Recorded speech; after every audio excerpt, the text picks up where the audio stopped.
Hello, I'm Marianne Nestor. I've got 4 dogs at home and I compete with them in agility and doggy dancing. I also judge both disciplines and I enjoy them immensely. I enjoy training my dogs and I enjoy showing people the different things that I've taught them. Doggy dancing is different moves and choreography to a whole range of different types of music. There's different kennel club shows throughout the UK. You can enter those and you will look at the schedule. The 2 main classes at competitions are heelwork to music. In these classes, at least 70% of the performance would be heelwork. Or freestyle. These are more for the dogs that are good at lots of different moves, connecting them. You'll see all sorts of different things. Most of it are free moves, some close to the handler, some away, with heelwork as a linking thing.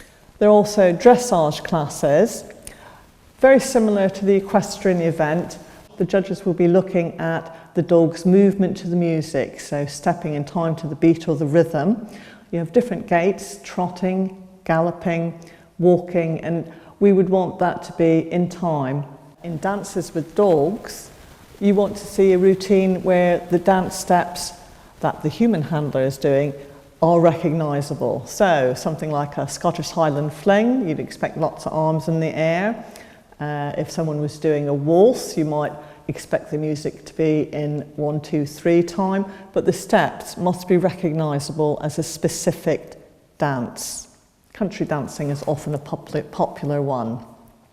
The other thing that's very important in heelwork to music and dancing with your dog is, of course, health and safety. This is something that a dog handler and trainer should always keep in mind. For instance, I wouldn't ask my dog to roll over on a very stony or bumpy ground. I'd always make sure that if he was jumping over my arm, that the landing was somewhere that he'd be able to get enough grip and safe and secure. Be sensible, use your common sense, and you can have a lot of fun with your dog.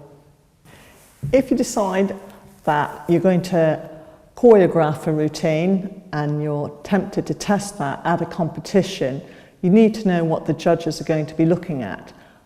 3 areas. They're going to be looking at content. So if you're a beginner, your content isn't going to be very difficult. You might be concentrating on a few twists, turns, even just keeping your dog focused in the ring can be a great challenge for many handlers. The next thing they'll be looking at is accuracy. So if you commanded your dog, you've given him a cue, and he looks at you as if, I have no idea what you're talking about, and you have to recommand or re-cue him, that will be reflected in your accuracy mark. The other thing that the judges will be looking at, and perhaps the one that has the greatest spectator appeal, is your musical interpretation. Your routine should reflect the theme, the feeling and the mood of the music. It's no good marching around like a soldier if the music you've chosen is very deep and moody. So make sure that your interpretation reflects the mood of the music. Many people will pick music that has words to it and then they can actually tell a story.